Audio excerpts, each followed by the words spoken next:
Сайн байцгаана уу хүүхдүүдээ.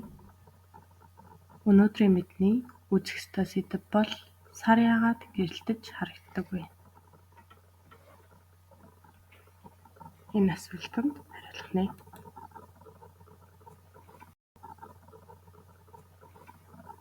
Сар гэж юу вэ?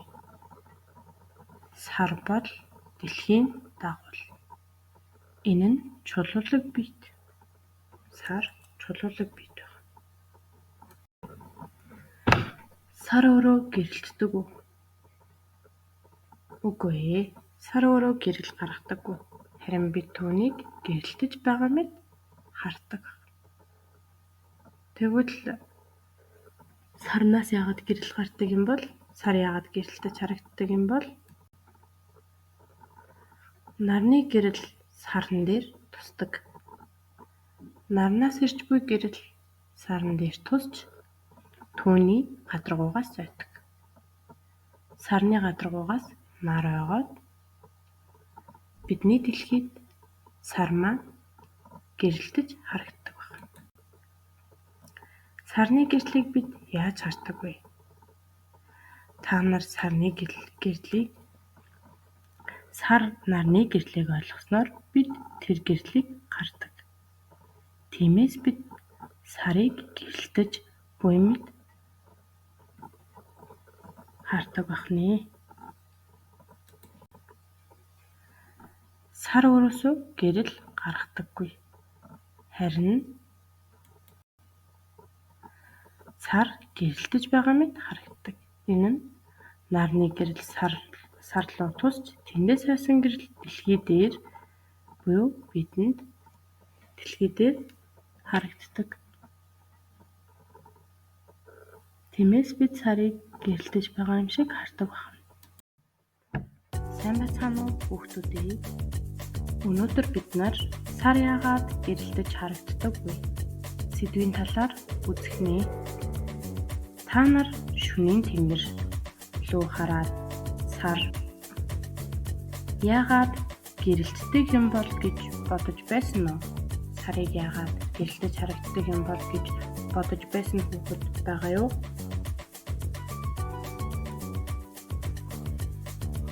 Дэлхий дээр зөөлөн гэрэл тусгаад яг л аврах том шөнийн гэрлийг бид гэрэлтүүлж гэрлийг сар гэрэлтүүлж байгаа юм шиг харагддаг.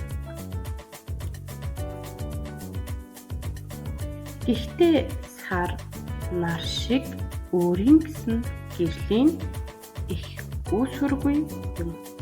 Тэгэхээр сар гэрэлтдэггүй, өөрөөсөө гэрэл гаргадаггүй гэсэн үг юм байна. Тэгвэл сарны гэрэл түүний гэрэл хаанаас ирдэг юм бол? Сарны гэрэл хаанаас гардаг юм бол? Та нар юу гэж бодож байна? Үнэн дээр сар нь ахайн гэрэл бол нарнаас гарч буй гэрэл юм. Тэгэхээр сарны гэрэл нарнаас гарч байгаа гэсэн. Нар бол асар их гэрэл дулаан ялгаруулдаг. Аврах том од байх нь. Энэ гэрэл сансраар дамжин саранд хүрдэг. Нарны гэрэл сансраар дамжин бидэн дээр тусдаг. Сарны гадаргуу нь чулуу тоосоор бүрхэгдсэн байдаг.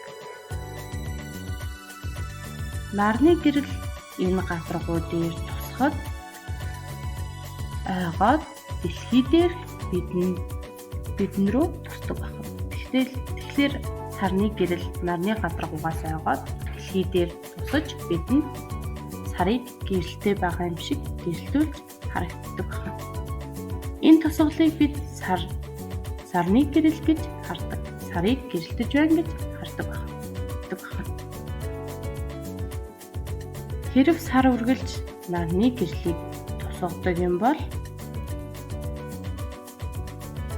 яагаад сар өөр харагддаг вэ?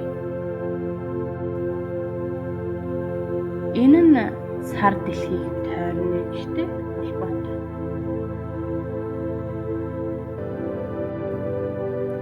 Сар дэлхийг тойрон эргэх үед нарны гэрэл түүн дээр тусах өнцөг өөрчлөгддөг. Нарны гэрлийн тусах өнцөг нь сарн дээр тусах үед сарыг тойрон эргэхэд өөрчлөгддөг. Сар бол дэлхийн цорын ганц давхар. Сарны энэ үе шатыг сарны үе шатыг бүтээдэг. Сарны өөрчлөгдөж байгаа өөрөөр хэлбэр нь сарны үе шатыг бүтээдэг байна. Бидний огт гэрэл гаргадаггүй шинэ сараас эхлээд бүхэлдээ гэрэлтэж байгаа мэт харагддаг энэ үйл явц нь бүтэн сар хүртэл үргэлжилдэг. Шинэ сараас бүтэн сар хүртэл үргэлжилдэг энэ үйл явцыг сарны үе шат гэж нэрлэдэг. Саранд туссан гэрэл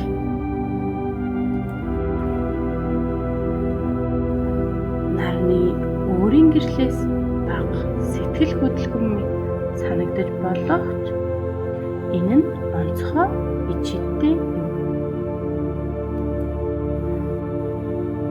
Сарны гэрэл нь бидний шөнийг гэрэлтүүлж далайн түрлэгт нөлөөлдөг байна. Сарны гэрэл хэрхэн өөрчлөгддгийг бид анзаардаг. Мөн хардаг. Энэ нь хүмүүст гайхамшигтай мэдрэмжийг төрүүлдэг.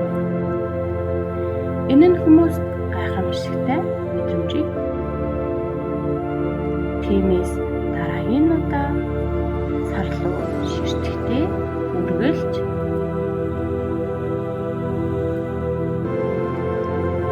та нар гэрэл ба сүүдрийн гайхалтай сансрын хөгжмийг харж байгааг санаарай. Хичээл өдөртөө оролцсон сурагчдаа баярлалаа. Сар гэж юу вэ? Хариулаарай хичээлээ. Анхааралтай сонссон бол багш нь өмнө нь хэлсэн шүү дээ. Сар гэж юу вэ хүүхдүүдээ? Дараагийн асуулт нь сар яагаад гэрэлтдэг вэ? Зөв хариултыг нь олоод дуугарлаарай хүүхдүүдээ.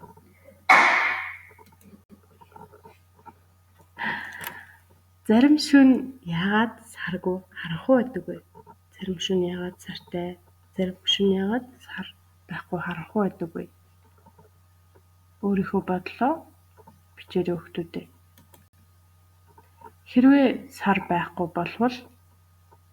Хэрвээ нар байхгүй бол сар харагдах уу? Яагаад? Энэ асуулт нь бичлэгээ үзээд хариулаарай. Өнөөдрийн хичээлээ дүгнэлцгээе. Сар өөрөө гэрэлгүй. Нарны гэрэл сарн дээр тусаж ойсноор бид гэрэлтэй мэт хардаг. Иймээс сар гэрэлтэж байгаа мэт харагддаг байна.